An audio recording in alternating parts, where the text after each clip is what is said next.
ઠંડીમાં શરદી ઉધરસ ભગાવી દે તેવા ગરમા ગરમ ટેસ્ટી નવા ગોટા.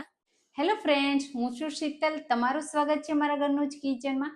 આજે આપણે બનાવીશું ઠંડીમાં શરદી ઉધરસને 100% ભગાવી દે તેવા અને સુપર ટેસ્ટી, સુપર સોફ્ટ અને જાળીદાર. તમે પહેલી વાર પણ બનાવશો ને તો પણ એકદમ પરફેક્ટ બનશે અને બિલકુલ તેલ નહીં ભરાય તેવા બનાવીશું. તો જોતા જ ખાવાનું મન થઈ જાય, પેટ ભરાઈ જાય પણ મન ના ભરાય ને એવા આપણે ગોટા બનાવી તૈયાર કરીશું. એના માટે આપણે લેશું લીલી ડુંગળી. લીલી ડુંગળી 200 ગ્રામ લીધી છે અને સરસ સાફ કરી લીધી. હવે લીલી ડુંગળીનો જે સફેદ ભાગ હોય એ અને ગ્રીન ભાગ હોય બંને આપણે લેવાના છે. તો સ્પ્રિંગ ઓનિયન જેને કહીએ આપણે એ પણ, અને આ રીતનો વ્હાઈટ ભાગ.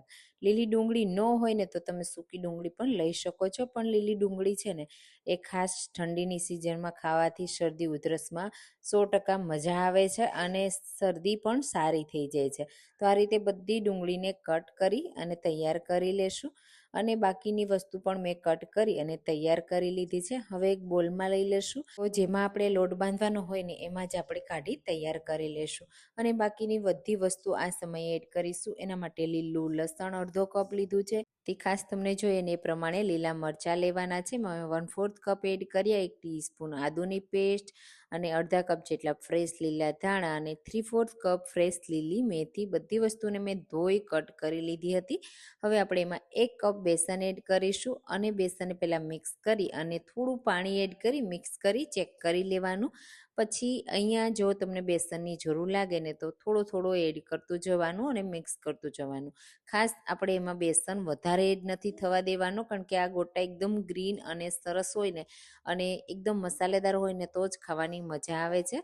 તો મેં પહેલાં 1 કપ, પછી અડધો કપ એડ કર્યો અને હજી આપણે જરૂર લાગશે ને તો હજી આપણે એડ કરીશું. આ રીતે થોડું પાણી એડ કરતું જવાનું, મિક્સ કરતું જવાનું, એટલે બેસનની કેટલી રિક્વાયરમેન્ટ છે ને એ ખબર પડી જશે. તો પહેલી વાર પણ બનાવતા હોય ને તો પણ તમે બેસન અને પાણીને મિક્સ કરીને આ રીતે બનાવી શકો છો. કોઈ એવું નથી કે પહેલાં બેસન મિક્સ કરવાનો, પાણી મિક્સ કરવાનું. તમે તમારી રીતે આ રીતે મિક્સ કરતા જાઓ ને તો પણ ચાલે. તો તમે આવી ડુંગળી મેથીના ગોટા ક્યારેય શિયાળાની સિઝનમાં બનાવો છો કે નહીં, કમેન્ટમાં ચોક્કસથી કહેજો.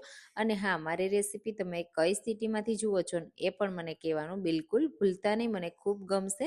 તો અહીંયા તમે જુઓ, આટલો લોટ બાંધવામાં મારે 3/4 કપ પાણીની જરૂર પડી છે અને 2 કપ બેસનની જરૂર પડી છે. પરફેક્ટ થઈ ગયો. તમે જુઓ, એકદમ કઠણ નથી અને એકદમ ઢીલો પણ નથી, આ રીતનો છે.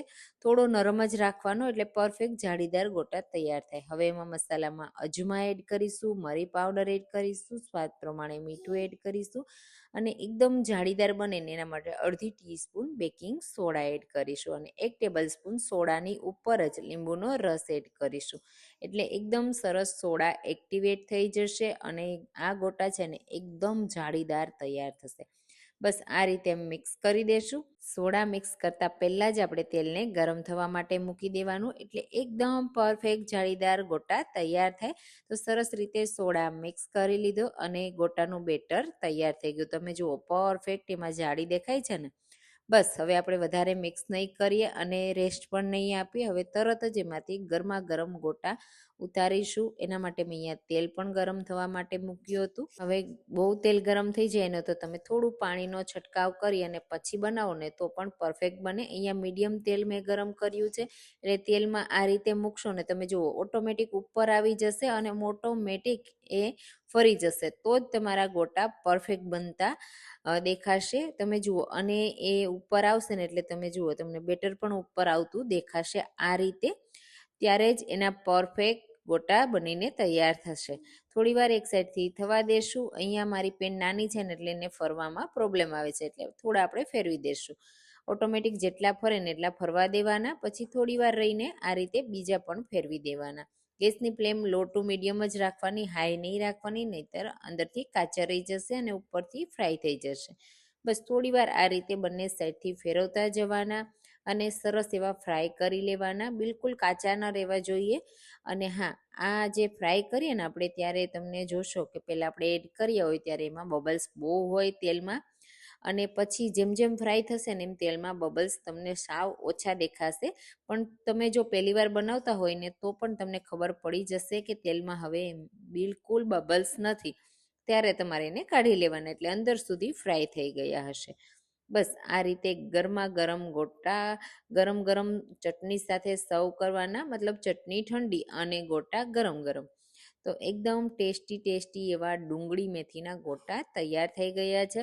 આ જ રીતે ગરમ ગરમ બનાવતા જવાના, સર્વ કરતા જવાના. એકવાર જો આ રીતે બનાવી લીધા ને તો એકલા મેથીના પાલકના બધા ગોટા ભૂલી જશો, એટલા ટેસ્ટી લાગે છે. અને ખાસ કરીને ઠંડીની સિઝનમાં જેમને શરદી ઉધરસ બહુ રહેતા હોય ને એના માટે આ બેસ્ટ છે, કારણ કે ખાવ ને એટલે 100% શરદી ભાગી જાય. લસણ ડુંગળી અને મેથી છે. તો મેં અહીંયા બનાવી તૈયાર કર્યા, સાથે સ્પેશિયલ કાઠિયાવાડી મીઠી ચટણી પણ સર્વ કરી છે, જે ભજીયા સાથે સર્વ કરવામાં આવે છે તે. અને તમે જુઓ એકદમ સ્પોન્જી જાળીદાર આપણા ગોટા તૈયાર થયા છે. ખોલીને પણ બતાવી દઉં, જુઓ અંદરથી પણ છે ને એકદમ જાળીદાર. બસ અને ગરમા ગરમ સર્વ કરવાના, બહુ ટેસ્ટી એવા લાગશે. અને ઠંડા પણ તમે એને ચા સાથે સર્વ કરો ને તો પણ બહુ સરસ એવા લાગે છે. તો જરૂરથી જરૂર ટ્રાય કરજો.